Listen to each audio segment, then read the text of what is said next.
Good afternoon, everyone. It's my privilege to address you on this topic, how to achieve religious and cultural harmony. And the essence is that we must have respect for all. Now, that looks like an exalted message, so I'm going to take you through a few simple questions and attempt answers to those questions. The first is, why religion at all? Is science not enough? Second, if we do have religions, why do we have conflict? Third, what is the way out? And fourth, even if we have an intellectual understanding of the way out, how do we operationalize it in our life? The first is religion actually needed? Because if religion is not needed at all, then there is no source of conflict. So that's the very first question. And the answer is, yes, we do need, because science alone is not sufficient. This is the picture of John Polkinghorne. He's a very renowned quantum physicist, and this is an analogy from him. So you have tea boiling in the kitchen, and you ask the question, why is the tea boiling? And science tells the molecules move away from each other, and it converts into gaseous form, or vapor rather. And that's the story of water boiling, but that's only a mechanism level answer. There is a meaning level answer, which is that I want to make tea, and that's the reason water is boiling in the kitchen. So we have fundamental questions about who we really are, why are we here? And those meaning level questions are outside the scope of science, which offers us mechanisms, not meanings. This also finds expression in the words of Peter Medawar, a Nobel laureate in medicine or physiology, who said, the existence of a limit to science is made clear by the inability to answer childlike elementary questions. How did everything begin? What are we all here for? What is the point of living? So the first point I want to make is that we do need a quest into our inner world, why we are here, the question of meaning. I'll skip a few of these slides, but our loved Lord has shown us that every aspect, be it faith, everything is essentially amenable to a rational and reasonable understanding. And even faith, the question of faith that we think to be beyond science actually is grounded on reason. If I and you did not have faith to start off with, we would essentially have remained illiterate, because we would not have written the first letters several times, because by that time semantics would not have emerged. We would not have known the meanings of words. We had started that long back, and we started that on faith on our parents, faith on our teachers, and so on. Even science requires faith. There are metaphysical assumptions on uniformity, the fact that nature is understandable after all, is amenable to mathematical treatment. And these metaphysical assumptions are assumptions of faith, leaps of faith, which are outside science. So, I'll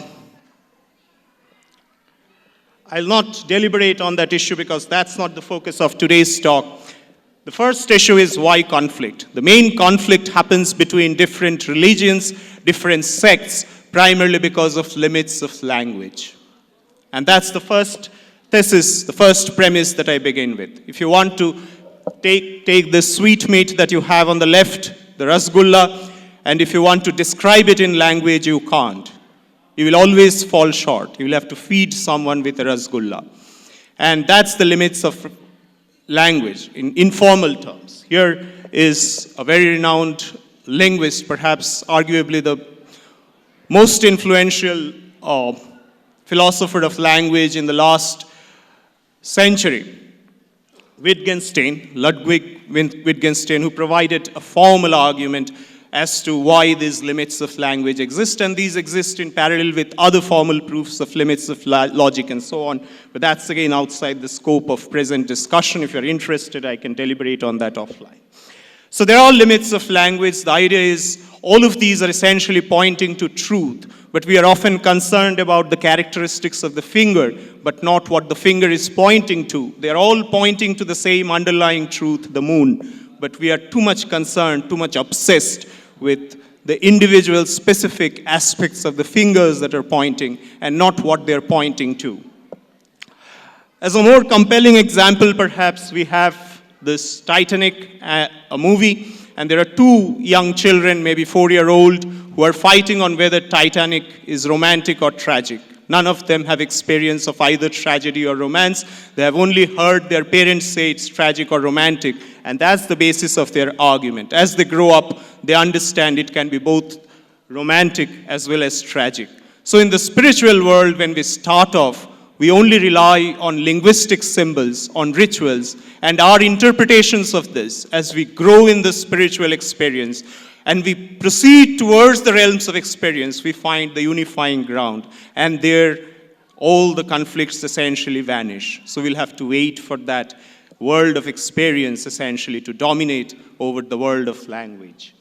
And here is an example. There are a lot of people in a party and they're all gossiping, but once the food arrives, this is the traditional Bengali payesh, then everyone is quiet. So once we have experience, words essentially fade away. This is something from the beloved Lord Sri Sri Thakur, who essentially said that for faith, if at all faith has to be blind, it has to be such faith that is blind, where there is no conflict, because you are experiencing the whole, so there cannot be a conflict of a part with another. Once you have the experience of the whole, what can it potentially have a conflict with, right? So, essentially, the meaning of the message will not be found in the physics and chemistry of the paper and ink. This is from a neuroscientist, and if you dissect the scriptures too much, you may not essentially get the essence out of it, because by dissecting a frog, you do get to know a lot about its physiology, but then it stops jumping. So you have to get to the life behind it, the spirit behind it, and that's the essence of spirituality.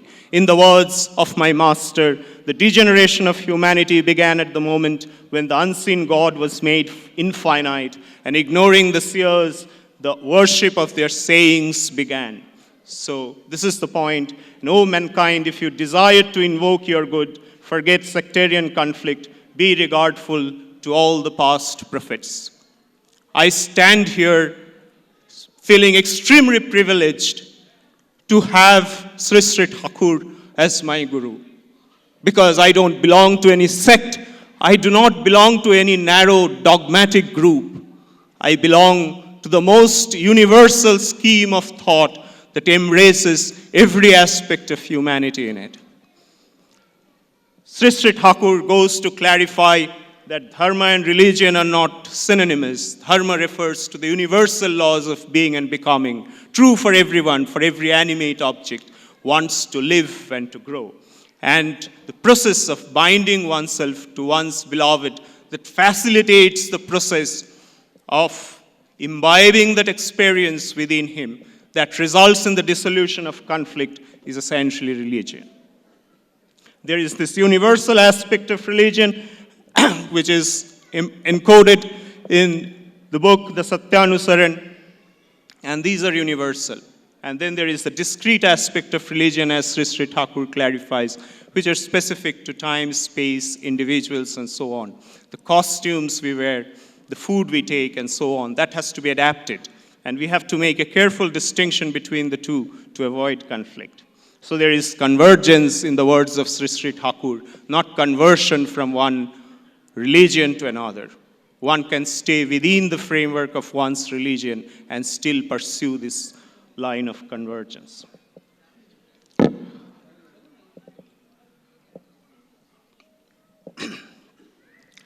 There are rituals, and Sri Sri Thakur says that there are ways in which we should look at rituals. For example, the eye is needed because it sees the world. The eye can be thought of as the mechanism, but that's not the totality of seeing. So the rituals are meaningful when we know the underlying spirit. The chalk, the duster, both of these metaphors are from Sri Sri Thakur.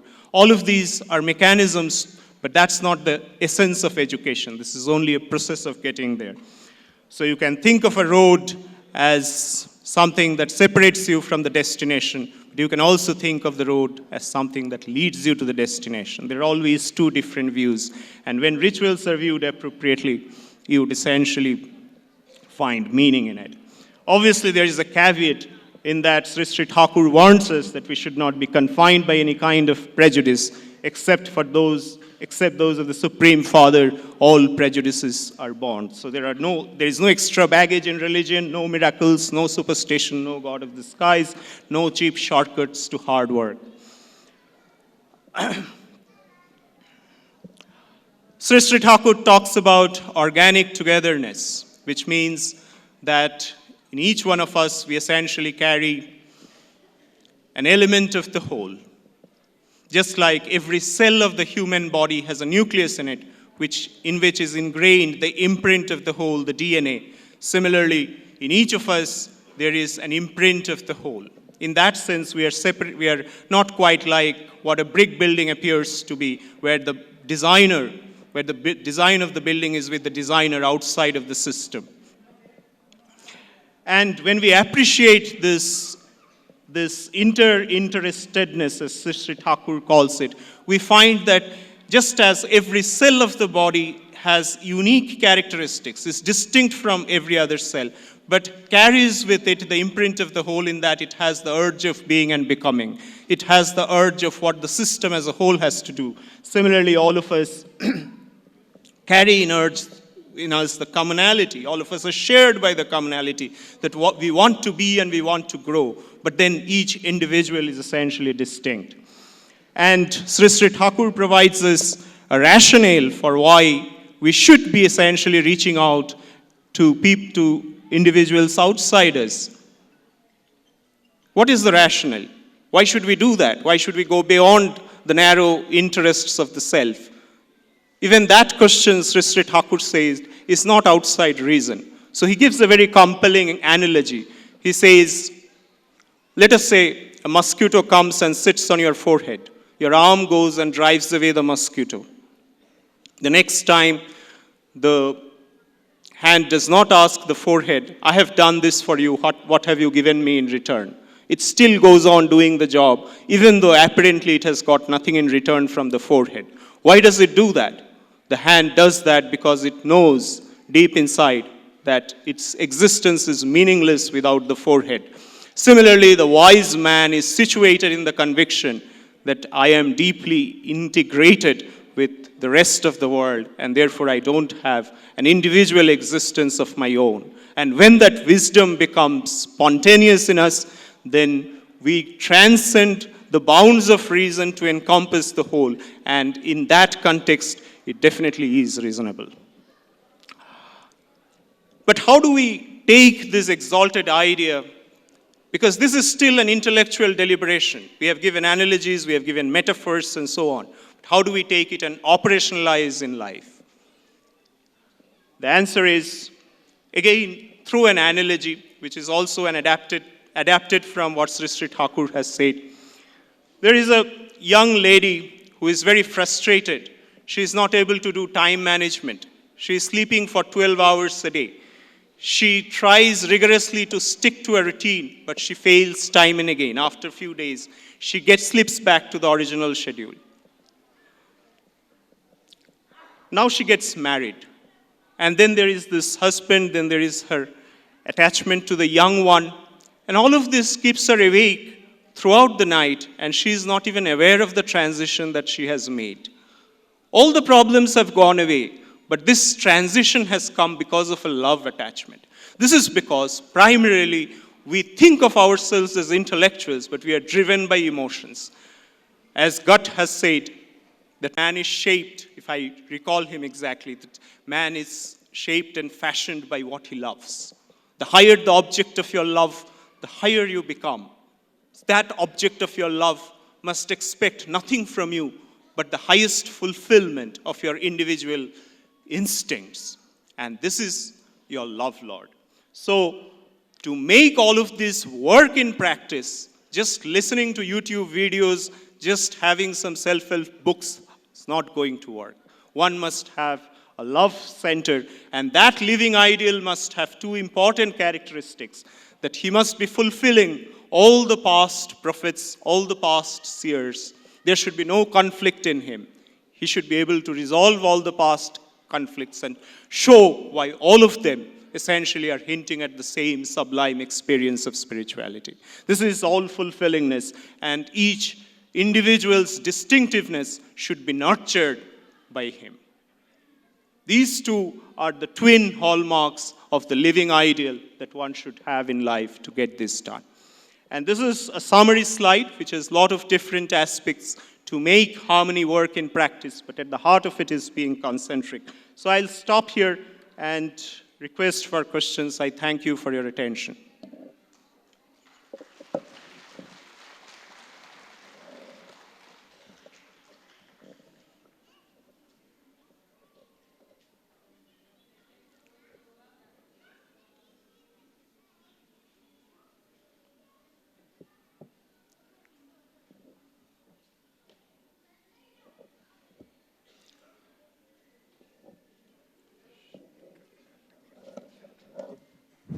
Hello, Professor. I have a question if you may ask. Okay, so please throw the question, please. When you say religious freedom, across the world there are so many sects, so many religions. How it can be integrated? Because everybody convinced on their own that this is what I should follow. What is the universal way in your views? Over to you. Yeah. Thank you for your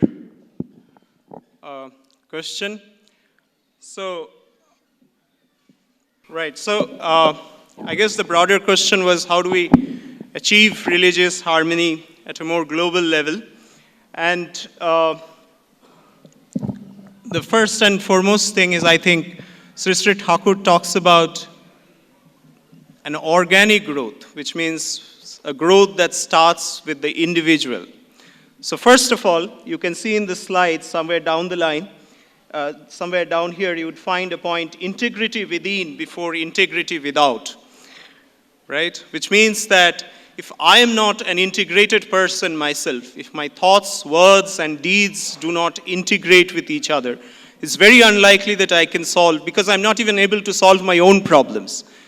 It's kind of ridiculous to think that I'm going to figure out a solution to massive problems, to global problems. So first of all, one must find the source of peace and harmony within, which is to kind of integrate oneself, to bring coordination within. And from that, it spreads out to the family. So Sri Thakur has emphasized on all of these aspects, how to bring in good progeny, how to essentially lead life how our family lives should be. So all of that has to be integrated before we essentially go out to do something at a global scale or think about changes at a global scale.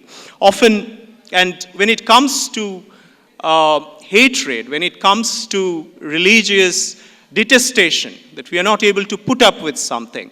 Sri Thakur himself was a doctor. He led an ordinary worldly life. Otherwise, we could not have related to his life. And as a doctor, he used to say that, when he used to think about all the ills in the society, a criminal, a robber, a thief, and so on, he used to view that in the eyes of a physician. A physician tries to cure the disease without having a sense of hatred or detestation towards it. And that's the approach that Sri Thakur followed himself and showed us the way forward. When I was standing next to Acharya Dev one day, there was someone who was speaking of hopelessness, that there are only so few good people, and then there are so many criminals, wrongdoers, and so on, corrupt people. How is any change going to happen? There is so much of sectarian violence, we get to hear news. And I'm just going to tell you my understanding, and there could be lapses in the way I reproduce it. Our Acharya Dev said something of this kind. He said, there are actually a lot more good people in the society than the bad. But when a wrongdoer, when a thief or a criminal, when he carries out an activity, he meticulously plans it such that it does not fail. When a good person thinks about how the society, something good can happen, he just reclines back on the sofa and does some nice talk, and that's the end of it. He says, if a few good people actually were as aggressive as some of the wrongdoers, then things can be corrected. And that's one of the points that's also mentioned here. And then sometimes we are often too overtly engaged in winning arguments at the cost of losing people, right? Sometimes it is important to understand that Sri Thakur himself used to say that he is ready to leave an empire, relinquish an empire just to have one person. How often, just because of our egoistic propensities, we tend to lose out a person and just feel contented that we have won an argument. What does that give us in life? So first of all, unless our own passionate complexes are regulated, we don't even have the clarity of vision about how the world really is. If I have to correct something in the human body, I must have an understanding of the physiology, the state of the disease, and everything else. For that clarity to happen, I must have the right eyes to see it. Unless my own passionate complexes are regulated, I don't even know what disease I'm trying to cure. So how do I find a solution to that problem? So all of this, and then often we go by hearsay, and Sri Thakur always used to advocate inquisitiveness, scientific inquisitiveness. In fact, he was a prophet of the age who set up chemical laboratories, workshops, and so on, which is unprecedented at his time. I mean, the kind of things that he set up in, the chemical works, the laboratories for doing research on, very fundamental topics, that all of this was essentially to promote scientific inquisitiveness in people, so that people don't go by hearsay. It's kind of ridiculous that, in an institute of eminence, sometimes we find people talking about ills in X, Y, Z without taking the trouble to essentially find out what that really is. Sometimes we are driven by hearsay, whereas we are never driven by hearsay when we do science. So when we come out of science, does the methodology of science desert us? Sri Thakur told us that something that takes us to the cause is spiritualism. That's the kind of definition that he provides us. The ideas and activities, I don't have the exact quote, but that's what he says in Satyanusara. So something that takes us to the cause. So are we abandoning the sincere quest for cause when we are in our everyday parlance and relegating that merely to the confines of our scientific laboratory? We have to be a totally rationally adjusted man to be able to ask the right questions, meaningfully find solutions. And surely there will be. And that's what I personally feel. I don't know if I've answered your question, but you can maybe tell me or